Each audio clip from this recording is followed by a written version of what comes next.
Good morning everyone. Today I will be discuss our new topic transport equation. Partial differential equations में हम Laplace equation को discuss कर चुके हैं, उसके फंडामेंटल सोल्यूशन को डिस्कस कर चुके हैं. अब हमारा नेक्स्ट टॉपिक आता है ट्रांसपोर्ट इक्वेशन का. ट्रांसपोर्ट इक्वेशन क्या होती है और इसके सोल्यूशंस के ऊपर बात करेंगे. ओके, इसका सोल्यूशन टू टाइप से वेरी करता है, होमोजीनियस और non homogeneous. First of all हमें ट्रांसपोर्ट इक्वेशन पता होना चाहिए कैसी होती है, फिर हम उसके होमोजीनियस टाइप और नॉन होमोजीनियस टाइप के सॉल्यूशंस के ऊपर बात करेंगे. तो ट्रांसपोर्ट इक्वेशन होती क्या है? ट्रांसपोर्ट इक्वेशन हमारे पास ऐसी सिंपल इक्वेशन आती है जिसके कोफिशिएंट्स कांस्टेंट होते हैं. ठीक है, ऐसी कोई भी पार्शियल डिफरेंशियल इक्वेशन जिसके कांस्टेंट आपके पास कोफिशिएंट कांस्टेंट होंगे. ठीक है,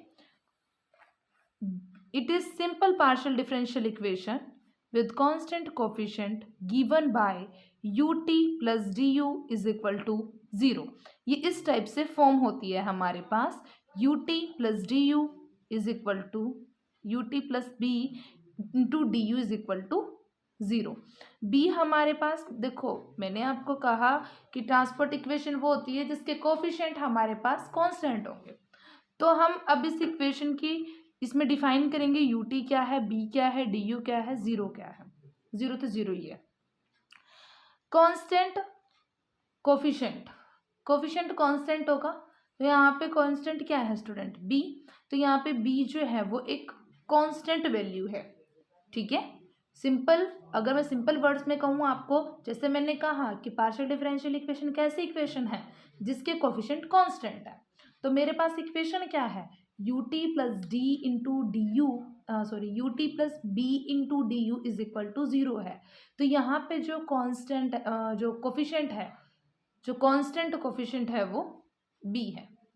अब b कांस्टेंट है बट यहाँ पे b किस टाइप का कांस्टेंट होगा, मतलब वेक्टर, स्केलर, कैसा. तो यहाँ पे आपको ध्यान रखना है कि b हमारे पास कांस्टेंट कोफिशिएंट है वो भी वेक्टर फॉर्म का. b is fixed vector. Fixed vector मतलब हम यहाँ पे b की वैल्यू को फिक्स रखने वाले हैं. जब हम इसके सॉल्यूशन के ऊपर बात करेंगे उसमें हमें ज़्यादा ब्रीफली समझ में आएगा. अभी सिर्फ और सिर्फ हम इस U T plus B into D U equal to 0 इस टर्म के ऊपर बात करेंगे. यहाँ पे इतना देखेंगे कि b हमारे पास कोई भी फिक्स्ड वेक्टर है और कहाँ है, आर एन के अंदर. ठीक है, वैल्यूज कैसे होंगे बी फिक्स वेक्टर की, b1 b2 b3 bn, मतलब कि यहाँ पे वैल्यू 1 से लेकर n तक चले जा रही है इसकी. ओके, और अब ये u क्या है और du क्या है. du हमारे पास स्टूडेंट ग्रेडियंट होता है, ग्रेडियंट ऑफ u. ओके, क्या होगा, du क्या होगा, gradient of u for the special variable x. वो इसमें राइट डाउन नहीं है नोट में, लेकिन मैं आपको बता देती हूँ सिंपल जर्नली कि डी यू हमारे पास ग्रेडियंट ऑफ यू होता है विद स्पेशल वेरिएबल एक्स. अब यू क्या है, यू भी हमारा देखो यहाँ पे हम जितने भी टर्म्स ले रहे हैं यू बी टी, वो सारी की सारी आई आर एन से बिलोंग है. ठीक है, तो जैसे हमने यहाँ पे बी कोई भी कांस्टेंट वेक्टर लिया है तो वो आई आर एन से बिलोंग है. अब जो भी हम यू ले रहे हैं वो भी मेरा आई आर एन से बिलोंग होगा. बस इसके साथ एक कंडीशन और ऐड हो जाएगी कि इसमें 0 टू इन्फिनिटी हमारा इंटरवल चलेगा कि I are N cross 0 to infinity से लेकर आई आर एन तक कोई भी ये यू जो है वो कैसा है, अननोन फंक्शन है. ओके, और अगर जैसे u की बहुत सारी वैल्यूज हो सकती हैं यहाँ से, जैसे ये डी यू है, ग्रेडियंट ऑफ u है, यहाँ पे u काफ़ी टर्म्स तक वेरी कर सकता है, u1 u2 u3 un तक. तो यहाँ पे जो u है वो I are N cross 0 to infinity से आई आर एन तक चलेगा जो कि अननोन फंक्शंस हैं आपके पास. और अगर हम सिंपल u की बात करें, इस u इसके साथ t है ना, तो ये जो u है वो x और t टू वेरिएबल्स पे कोई फिक्स है, मतलब u क्या है, u इंटू एक्स टी. इस u की वैल्यू क्या है, u के साथ एक्स टी में जो x है वो आई आर एन से बिलोंग करता है और जो t है वो मेरा 0 से इन्फिनिटी से इंटरवल से बिलोंग करता है. ठीक है, तो इस टाइप की इक्वेशन होती है transport equation. b fixed constant vectors हैं, D U gradient of U है with spatial variable x.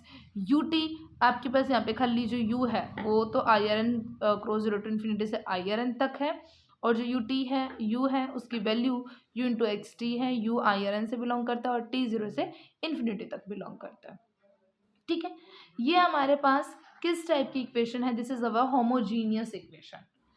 Homogeneous equation में क्या होता है कि हमारे पास जो राइट हैंड साइड है वो जीरो है।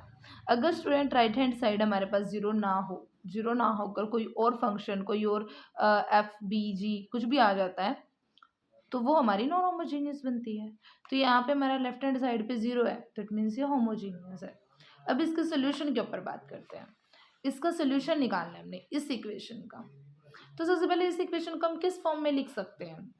बी की जगह बी की वैल्यू सब्स्टिट्यूट कर दो, डी यू की जगह डी यू की वैल्यू कर दो। देखिए, consider the partial differential equation U T plus B into D U equal to 0। U T as it is U T रहेगा। बी क्या है? बी कोई भी फिक्स्ड वेक्टर है हमारे पास और बी की क्या क्या वैल्यू हमने अज्यूम की है? b1 b2 b3 bn तक which is belongs to I are N. तो यहाँ पे इस b की जगह हम वैल्यू रख देते हैं b1 b2 b3 bn तक। डी यू मैंने आपको बोला था ग्रेडियंट ऑफ u होता है विद स्पेशल वेरिएबल x1, मतलब एक टाइप से पार्शियल डेरिवेशन है यहाँ पे। तो करली बाय करली x1 करली बाय करली x2 करली बाय करली xn टाइप से।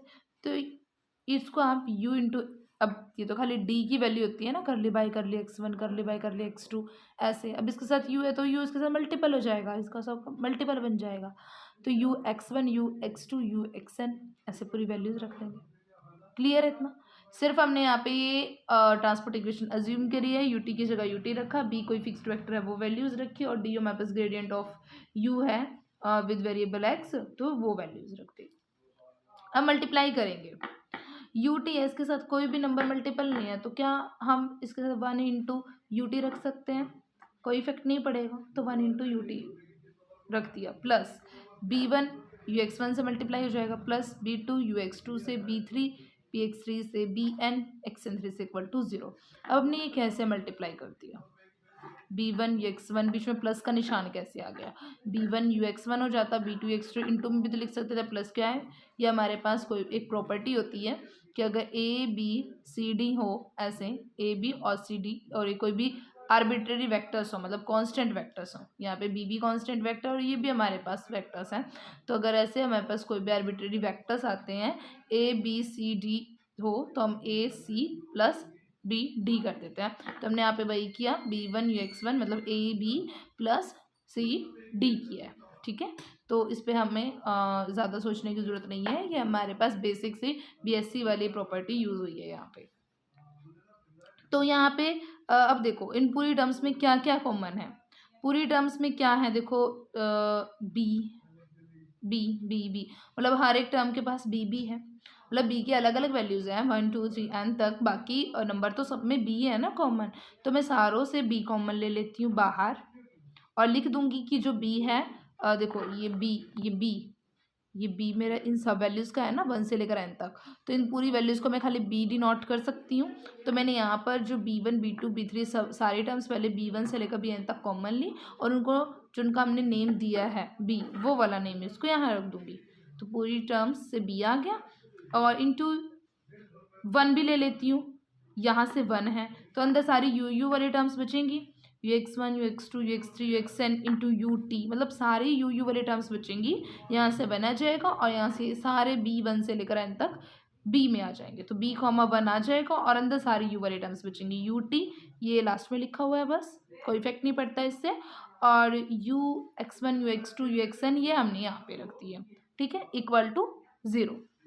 अब हमने क्या करना है यहाँ पे U X one U X two U X N और इंटू यू टी इन पूरी टर्म को हम पुट कर देंगे डी डैश यू। ठीक है, तो इस पूरी टर्म को हमने नेम दे दिया डी डैश यू और जब हम इसको इस जगह पे ये पूरी वैल्यू रखते हैं डी डैश यू तो क्या बनता है B comma 1 into D dash U equal to 0। इसको हम अपनी एक टर्म मान लेते हैं, इतना हमारा यहाँ पे एक काम खत्म हुआ। अब यहाँ से हम हमारे पास क्या चीज़ आ रही है? अब यहाँ से आप थोड़ा सोचो कि आपके पास क्या आया है यहाँ से। ये डी डैश का मतलब क्या है? डायरेक्शनल डेरिवेटिव है। क्या चीज़ है ये है डायरेक्शनल डेरिवेटिव। किस चीज़ का? यू का। यू कैसा है? यू एक्स टी की फॉर्म का। तो यहाँ पे हमारा डायरेक्शनल डेरिवेटिव हो रहा है स्टूडेंट यू एक्स टी का, ठीक है। हमारे पास ये डायरेक्शनल डेरिवेटिव हो रहा है यू एक्स टी का, किसकी डायरेक्शन में, इसके साथ इसकी डायरेक्शन भी तो है बी कोमा वन, तो बी कोमा वन का, और वो क्या आ रहा है डायरेक्शनल डेरिवेटिव, ये डायरेक्शनल डेरिवेटिव हो रहा है यू एक्स टी का with the direction B comma one, और वो आ क्या रहा है 0, ठीक है। तो हम क्या करते हैं, अब हम यहाँ पे कोई ना कोई एक एक्स टी को फिक्स कर लेते हैं, क्योंकि 0 आएगा तो हमारे पास सोल्यूशन आ ही नहीं रहा है ना, लेकिन हमें तो ट्रांसपोर्ट इक्वेशन के सोल्यूशन की ओर जाना है। तो हम क्या करेंगे, यहाँ पे फिक्स कर लेंगे किसी एक जर्नल पॉइंट एक्स टी के लिए, हम यहाँ पे उस पॉइंट को फिक्स करेंगे यू एक्स टी। अब देखो एक्स टी तो यू के साथ थे ना, तो अगर हम यहाँ पे इन एक्स टी पॉइंट्स को फिक्स करते हैं तो u वाले उसमें स्पेस में जाएंगे, तो u क्या था I are N cross 0 to infinity.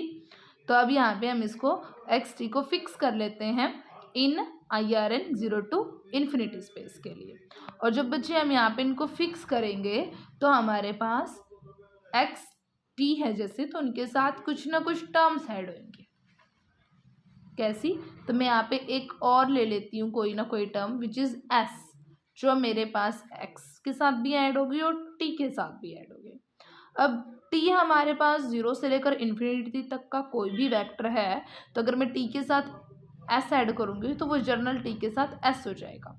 लेकिन x मेरा क्या है, x तो मेरा आई एन यूक्लिडियन स्पेस में है ना, n डायमेंशन वाले स्पेस से है x, तो इसके अंदर अगर मैं सिंपल s ऐड करूँगी x वाले के अंदर, तो इसके साथ कोई ना कोई कॉन्स्टेंट टर्म ऐड होगी which is our b constant term. यहाँ पे हमारी यही चीज मैंने लिखी हुई है कि let x t be a fixed point in I R N cross 0 to infinity, then अगर मैं यहाँ पे इनको फिक्स कर लेती हूँ तो मेरे पास टर्म ऐड हुई, देखो x के साथ s ऐड हुआ, t के साथ भी s ऐड हुआ। t जर्नल आर्बिट्रेरी वैल्यूज है 0 से इन्फिनिटी तक, तो इस पे तो t plus S journal add हो जाएगा। यहाँ पे x जो है वो यूक्लिडियन स्पेस के अंदर है, तो इसके अंदर कुछ ना कुछ हमने कांस्टेंट टर्म ऐड किया है इसके साथ विच इज़ अवर b। तो x plus s b t plus s, ये क्या है, जर्नल पॉइंट आ जाते हैं हमारे, which is our general point passing through point x t. इस एक्स टी को पास करने वाले कोई जर्नल पॉइंट हम ले लेते हैं, इस एक्स टी पॉइंट से पास होने वाली कोई line passing through point x t, इस एक्स टी पॉइंट को ये वाली लाइन पास करती है, तो general point the line passing through point x T. और इसके अलोंग जो हमारा पैरेलल वेक्टर है वो क्या है, and parallel vector b comma one, b constant vector है ना, तो इसके अलोंग पैरेलल वेक्टर क्या बनता है, बी कॉमा वन, ठीक है। अब क्या करते हैं, यहाँ से जो ये x plus s b t plus s, अगर हम इसको u के साथ लेके चले, u x plus s b t comma s, where s हमारा n डायमेंशन स्पेस से है, इस पूरी वैल्यू को z x ले लेते हैं। अब यहाँ पे देखो b है, ये तो हमारा 1 2 3 n तक जा रहा था ना, और जो एक्सेस की वैल्यूज भी 1 to n तक जा रही हैं, तो हम वैल्यूज रख देंगे x1 s plus s b one, x2 plus s b two, xn plus b xn, ऐसे जा रही है वैल्यूज, और t तो जनरल t प्लस एस ही रहेगा। अब हर एक वैल्यू से देखिए यहाँ पे हमने क्या किया, x1 plus s b one की जगह s1 डैश रख दिया। यहाँ पे हम पुट करेंगे s1 plus s b one को x1 डैश, और t प्लस मतलब जैसे s ऐड है ना टाइम के साथ, उसको उसका डैश मान लीजिए, जैसे t प्लस एस है, इसको t डैश लिख दिया, x1 plus s b one है x1 डैश, इसको x2 डैश, इसको xn डैश, तो हमने इसको नेम दे दिया। तो सिंपल हमने वैल्यू पुट कर दी फिर कि u x1 डैश को x2 dash xn dash t dash, ठीक है। अब हम इसको डिफ्रेंशिएट करते हैं with respect to x s, with respect to s both side हम इसको डिफ्रेंशिएट करते हैं। अगर देखो हम यहाँ पे इसको डिफ्रेंशिएट करते हैं, जेड एक्स को डिफ्रेंशिएट करेंगे, इसको कैपिटल जेड एक्स बोल दो, इस वाले को डिफ्रेंशिएट करते हैं विद रिस्पेक्ट टू एस, तो D z by d S इसको डिफ्रेंशिएट करेंगे तो कर ली u बाय कर ली x1, क्योंकि ये क्या है, पहले u है ना, तो पहले तो u का होगा, फिर u के बाद फिर x1 में होगा, तो पहले तो कर ली u बाय कर ली x1, फिर x डैश का s में होगा। यहाँ पे भी पहले u का x2 में, u का x2 में, फिर x2 का s में, u का xn में, फिर xn का s में, और ये t है तो t का भी ऐसे ही, पहले कर ली u का t में और t का फिर s में। तो अब देखो हर एक टर्म हम सॉल्व करते हैं। जैसे t की ही बात करते हैं, सबसे पहले t डैश क्या है, t प्लस एस, तो हम यहाँ पे t dash t plus S है, इसको पार्शियल डिफ्रेंशिएट करते हैं, कर ली t डैश बाय कर ली s के रिस्पेक्ट में, तो s के रिस्पेक्ट में s वाले का 1 हो जाएगा, t वाले का 0, तो कर ली t डैश d कर ली s की वैल्यू क्या आ गई 1। फिर हम x2 डैश की वैल्यू निकालते हैं। x2 डैश किसके इक्वल है हमारा, x2 डैश की क्या वैल्यू है, x2 प्लस एस b2, तो इसके रिस्पेक्ट में हम s का करते हैं, तो विदाउट s वाली टर्म तो 0 हो जाएगी, s वाली टर्म का 1 हो जाएगा, इंटू b2 है। सेम यहाँ पे x1 डैश वाले टर्म का करते हैं, तो s1 वाला 0 हो गया, s का 1 हो जाएगा इंटू b1। सेम कर ली एक्स आई बाय कर ली एक्स का करते हैं, तो उसमें बी आई बचता है। तो हर एक वैल्यू अब हम पुट कर देते हैं और हमारे पास क्या आता है, इक्वेशन क्या है, z x z s is equal to d z by d s is equal to कर ली यू बाय कर ली x1 डैश कर ली u1 डैश कर ली एस, ये वाली पूरी टर्म लिखी हुई है। और फिर आगे हम इसमें यहाँ पे u x1 और s1 वाली ये वाली वैल्यूज हमने निकाल ली है ना, तो ये सारी वैल्यूज हम इसमें पुट करते हैं। अब हमने सारी वैल्यूज रख दी b1 b2 bn इंटू 1, तो ये आ गया। तो it is b written as कर ली u कर ली x1 डैश कर ली u बाई कर ली x2 डैश, मतलब सारे टर्म से b बाहर ले लिया और ये पूरी टर्म इकट्ठी लिख ली m तक, और फिर कर ली u कर ली t डैश अलग रख लिया।